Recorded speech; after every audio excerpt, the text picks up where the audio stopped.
ಎಲ್ಲರಿಗೂ ನಮಸ್ತೆ. Welcome to G S creations log. ಇವತ್ತು ನಾನು ವ್ಲಾಗ್ ಬಂದು ಮಾರ್ನಿಂಗ್ ಬ್ರೇಕ್ಫಾಸ್ಟಿಂದ ರೆಡಿ ಆಗ್ತಾ ಇದೆ. ಫಟಾಫಟ್ ಅಂತ 5ರಿಂದ 10 ನಿಮಿಷದ ಒಳಗೆ ಈಸಿಯಾಗಿ ಟೇಸ್ಟಿಯಾಗಿ ಆಗುವಂಥ ವೆಜಿಟೇಬಲ್ ಪಾಸ್ತಾ ಹೇಗೆ ಮಾಡೋದು ನೋಡೋಣ ಬನ್ನಿ. ತುಂಬ ಟೇಸ್ಟಿಯಾಗಿರುತ್ತೆ. ತುಂಬ ಸಿಂಪಲ್ ಇಂಗ್ರೀಡಿಯೆಂಟ್ಸ್ನ ಹಾಕಿ ಫಟಾಫಟ್ ಅಂತ 10 ನಿಮಿಷದೊಳಗೆ ಆಗುವಂಥ ಬ್ರೇಕ್ಫಾಸ್ಟ್ ಇದು. ತುಂಬ ಟೇಸ್ಟಿಯಾಗಿ ಬರುತ್ತೆ. ನೋಡೋಣ ಹೇಗೆ ಮಾಡೋದು ಅಂತ ಹೇಳಿಬಿಟ್ಟು. ಈಗ ನಾನು ಒಂದು ತಪ್ಪಲೆಗೆ ಒಂದು ಕಪ್ಪಷ್ಟು ನೀರು ಹಾಕಿದ್ದೀನಿ. ಆ 1 ಕಪ್ ನೀರಿಗೆ 1 ಸ್ಪೂನಷ್ಟು ಸನ್ಪ್ಯೂರ್ ಆಯಿಲ್ ನಾನು ಯೂಸ್ ಮಾಡೋದು. ಆಯಿಲ್ ಹಾಕಿದ್ದೀನಿ. ಮತ್ತು ಒಂದು 1/2 ಟೀ ಸ್ಪೂನಷ್ಟು ಸಾಲ್ಟ್ ಹಾಕಿದ್ದೀನಿ, ಉಪ್ಪು ಹಾಕಿದ್ದೀನಿ. ಇದಿಷ್ಟು ಹಾಕಿದ್ಮೇಲೆ ಸ್ವಲ್ಪ ನೀರು ಕುದಿ ಬರಲಿ ಅಂತ ಬಿಟ್ಟಿದ್ದೀನಿ. ಯಾಕಂದರೆ ನಾನು ತಣ್ಣೀರಿಗೆ ಪಾಸ್ತಾ ಹಾಕಿ ಬೇಯಿಸಲ್ಲ. ಸ್ವಲ್ಪ ನೀರು ಬಿಸಿ ಆದಮೇಲೆ ನಾನು ಪಾಸ್ತಾನ ಹಾಕೋದು. ನೋಡಿ, ನಾನು 2 ಥರ ಪಾಸ್ತಾನ ತೊಗೊಂಡಿದ್ದೀನಿ. ಆ 2 ಥರ ಪಾಸ್ತಾನ ನಾನು ಒಂದು 1/2 ಕಪ್ ತೊಗೊಂಡಿದ್ದೀನಿ, ಅರ್ಧ ಕಪ್ ಪಾಸ್ತಾ ತೊಗೊಂಡಿದ್ದೀನಿ. ಅದನ್ನು ನಾನು ಹಾಕಿಬಿಟ್ಟು ತಿರುಗಿಸ್ಕೊತಾ ಇದ್ದೀನಿ. ಈಗ ಬಾಯ್ಲ್ ಆಗಲಿ ಅಂತ ಇಟ್ಟು ಸೈಡ್ಗೆ ಹೋಗೋ ಅಷ್ಟರಲ್ಲಿ ಅದು ಸ್ವಲ್ಪ ಚೆನ್ನಾಗಿ ಬೇಯ್ದು ಕುದ್ದುಬಿಟ್ಟು ಚೆಲ್ಲ ಹೋಗ್ಬಿಡ್ತು. ಬಟ್ ಈಗ ಕುದ್ದು ಚೆಲ್ದ ಹೋದಾಗ ಏನೂ ಪ್ರಾಬ್ಲಮ್ ಇರಲ್ಲ. ಬಟ್ ಗ್ಯಾಸೆಲ್ಲ ಕ್ಲೀನ್ ಮಾಡ್ಬೇಕಂದಾಗ ಇದೆಲ್ಲ ಕ್ಲೀನ್ ಮಾಡಬೇಕಾ, ನೋಡ್ಕೊಂಡಿದ್ರೆ ಹಿಂಗೆ ಆಗ್ತಿರ್ಲಿಲ್ವಲ್ಲ ಅಂತ ಅನಿಸ್ಬಿಡುತ್ತೆ. ನನಗಂತೂ ಹಾಗೆ ಅನಿಸೋದು. ನೋಡಿ, ಈಗ ಅದು ಬೆಂದಾಗಿದೆ.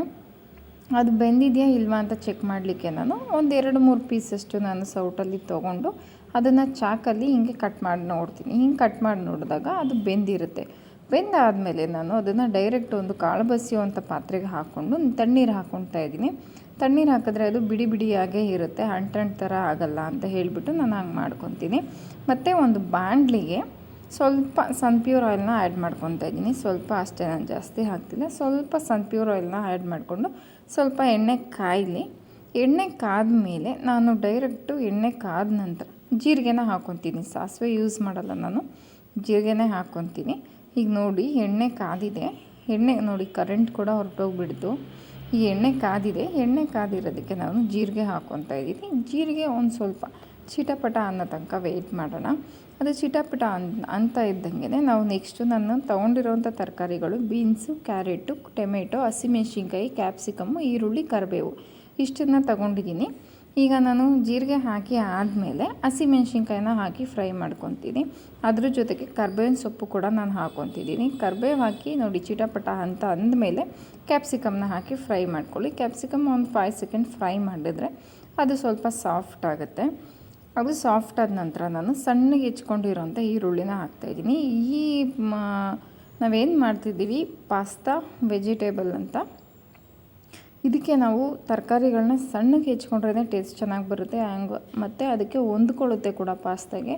ಸ್ವಲ್ಪ ನಾವು ದಪ್ಪಕ್ಕೆಲ್ಲ ಕಟ್ ಮಾಡ್ತೀವಿ ಅಂದರೆ ಸಪ್ರೇಟ್ ಆಗಿಬಿಡುತ್ತೆ, ಟೇಸ್ಟ್ ಇರಲ್ಲ ಅಂತೇಳಿ ನಾನು ಸಣ್ಣಕ್ಕೆ ಹೆಚ್ಕೊತೀನಿ. ಈಗ ಈರುಳ್ಳಿ ಫ್ರೈ ಮಾಡಾದ ನಂತರ ನಾನು ಟೊಮೆಟೊನ ಹಾಕ್ಕೊಂಡು ಫ್ರೈ ಮಾಡ್ಕೊತಾ ಇದ್ದೀನಿ. ಟೊಮೆಟೊ ಕೂಡ ನಾನು ಸಣ್ಣಗೆ ಹೆಚ್ಕೊಂಡಿದ್ದೀನಿ. ಇದಾದ ನಂತರ ನಾನು ಟೊಮೆಟೊ ಸ್ವಲ್ಪ ಬೇಗ ಬೇಯಲಿ ಅಂತ ಹೇಳಿಬಿಟ್ಟು, ಸಣ್ಣಗೆ ಹೆಚ್ಚಿರೋದ್ರಿಂದ ಬೇಗ ಬೇಯಲಿ ಅಂತಲೇ ಹೇಳಿಬಿಟ್ಟು ನಾನು ಉಪ್ಪನ್ನ ಹಾಕ್ಕೊತಾ ಇದ್ದೀನಿ. ಸ್ವಲ್ಪ ಅಂದರೆ ನಾನು ಆಲ್ರೆಡಿ ಪಾಸ್ತಾ ಬೇಯಿಸೋಕ್ಕೂ ನಾನು ಉಪ್ಪು ಹಾಕಿದ್ದೀನಿ, ಅರ್ಧ ಸ್ಪೂನಷ್ಟು. ಮತ್ತು ಇಲ್ಲಿ ರುಚಿಗೆ ತಕ್ಕಷ್ಟು ಎಷ್ಟು ಬೇಕೋ ನಮಗೆ ಅಷ್ಟು ಉಪ್ಪು ಹಾಕ್ಕೊತಿದ್ದೀನಿ ನಾನು. ಈಗ ನೋಡಿ, ಟೊಮೆಟೊಗೆ ಉಪ್ಪು ಹಾಕಿ ಅದನ್ನೆಲ್ಲ ಬಾಡಿಸಿ ಆಯಿತು. ಬಾಡಿಸಾದ ನಂತರ ಅದಕ್ಕೆ ಒಂದು ಪ್ಲೇಟ್ನ ಕ್ಲೋಸ್ ಮಾಡಿಬಿಡೋಣ. ಸ್ವಲ್ಪ ಬೇಗ ಬೇಯುತ್ತೆ, ಸಾಫ್ಟ್ ಆಗುತ್ತೆ ಬೇಗ ಅಂತ ಹೇಳಿಬಿಟ್ಟು ಇದು ಕ್ಲೋಸ್ ಮಾಡಾಗಿ ನೋಡಿ, ಮತ್ತೆ ತೆಗೆಯೋ ಅಷ್ಟರಲ್ಲಿ ಅದು ಎಷ್ಟು ಸಾಫ್ಟಾಗಿದೆ ಅಲ್ವಾ. ಇದು ಸಾಫ್ಟ್ ಆದ ನಂತರ ನಾನು ಹೆಚ್ಚಿಟ್ಕೊಂಡಿರೋವಂಥ ತರಕಾರಿ ಬೀನ್ಸು ಮತ್ತು ಕ್ಯಾರೆಟ್ ಎರಡನ್ನೂ ಹಾಕ್ಕೊತಾ ಇದ್ದೀನಿ. ಬೇಕಿದ್ರೆ ನೀವು ಕೋಸನ್ನ ಕೂಡ ಹಾಕ್ಕೊಬೋದು, ಎಲೆಕೋಸು. ನಮ್ಮ ಮನೇಲಿ ಇರಲಿಲ್ಲ, ನಾನು ಅದೊಂದಕ್ಕೋಸ್ಕರ ಶಾಪ್ಗೆ ಹೋಗಬೇಕಲ್ಲ ಅಂತ ನಾನು ಇರೋ ತರಕಾರಿಲೇ ಮಾಡ್ತಾಯಿದ್ದೀನಿ. ಕ್ಯಾಪ್ಸಿಕಮ್ ಎಲೆಕೋಸು ಹಾಕ್ಕೊಂಡ್ರೂ ಚೆನ್ನಾಗಿರುತ್ತೆ. ನನ್ನ ಕ್ಯಾಪ್ಸಿಕಮ್ ಇತ್ತು, ಎಲೆಕೋಸು ಇರಲಿಲ್ಲ, ಹಾಗಾಗಿ ನೀವು ಬೇಕಿದ್ರೆ ಆ್ಯಡ್ ಮಾಡ್ಕೊಬೋದು. ನಾನು ಶುಂಠಿ ಬೆಳ್ಳುಳ್ಳಿ ಪೇಸ್ಟ್ ಮರೆತು ಹೋಗಿಬಿಟ್ಟಿದ್ದೆ. ನಾವು ಈರುಳ್ಳಿ ಫ್ರೈ ಮಾಡ್ತೀವಲ್ವ, ಈರುಳ್ಳಿ ಹಾಕ್ತೀವಲ್ಲ, ಆಗಲೇ ಹಾಕಿದ್ರೇ ಚೆನ್ನಾಗಿರುತ್ತೆ. ಆಗಲೇ ಹಾಕ್ಕೊಳ್ಳಿ, ನಾನು ಮರೆತೋಗಿದೆ, ಹಾಗಾಗಿ ಹೀಗೆ ಹಾಕ್ಕೊತಾ ಇದ್ದೀನಿ.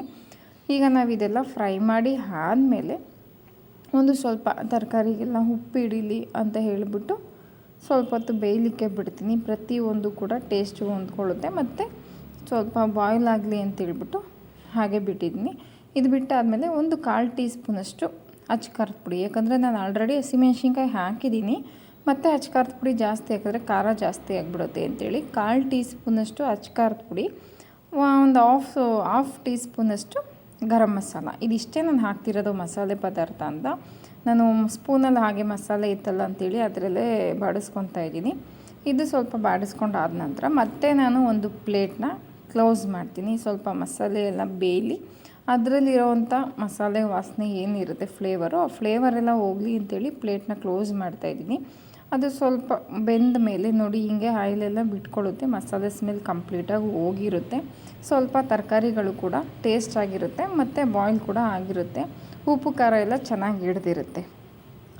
ಇದನ್ನು ಆದ ನಂತರ ನಾನು ಏನು ಬೇಯಿಸಿಟ್ಟಿದ್ದೀನಿ ಪಾಸ್ತಾನ, ಆಲ್ರೆಡಿ ನಾನು ಏನು ಬೇಯಿಸಿಟ್ಕೊಂಡು ರೆಡಿ ಮಾಡ್ಕೊಂಡಿದ್ದೀನಿ ಆ ಪಾಸ್ತಾನ ಹಾಕಿ ಮಿಕ್ಸ್ ಮಾಡ್ಕೊತಾ ಇದ್ದೀನಿ. ಕಂಪ್ಲೀಟಾಗಿ ನೀಟಾಗಿ ಮಿಕ್ಸ್ ಮಾಡಿದ್ರೇ ಇದು ಟೇಸ್ಟ್ ಬರೋದು. ನಾವು ಕಟ್ ಮಾಡಿ ಇರೋವಂಥ ವೆಜಿಟೇಬಲ್ಸ್ ಆಗಿರ್ಬೋದು, ತರಕಾರಿ ಏನು ಹಾಕಿರ್ತೀವಿ ಅಲ್ವಾ, ಅದೆಲ್ಲ ಕಂಪ್ಲೀಟ್ ಮಸಾಲೆ ಆಗಿರ್ಬೋದು ಕಂಪ್ಲೀಟ್ ಮಿಕ್ಸ್ ಮಾಡಿದ್ರೇ ಅದು ಟೇಸ್ಟ್ ಬರೋದು. ಇಲ್ಲಾಂದರೆ ಏನಾಗುತ್ತೆ ಗೊತ್ತಾ, ಪಾಸ್ತಾನೇ ಒಂದು ಕಡೆ ಆಗಿಬಿಡುತ್ತೆ, ನಾವು ಮಾಡಿರೋ ಗ್ರೇವಿ ತರಕಾರಿದೆ ಒಂದು ಕಡೆ ಆಗಿಬಿಡುತ್ತೆ. ಮಿಕ್ಸ್ ಮಾಡಿ ಆದಮೇಲೆ ಒಂದು ಪ್ಲೇಟ್ನ ಕ್ಲೋಸ್ ಮಾಡಿ ಮತ್ತೆ ಒಂದು 30 ಸೆಕೆಂಡ್ ಅದನ್ನ ಬಾಯ್ಲ್ ಮಾಡ್ಕೊತಾ ಇದ್ದೀನಿ. ಅದಾದ ನಂತರ ಮತ್ತೆ ಕೊತ್ತಂಬರಿ ಸೊಪ್ಪು ಹಾಕ್ಕೊಂಡು ಮಿಕ್ಸ್ ಮಾಡ್ಕೊತಾ ಇದ್ದೀನಿ.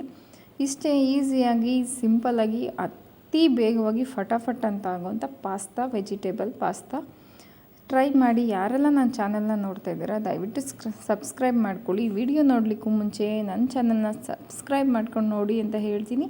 Thank you for watching.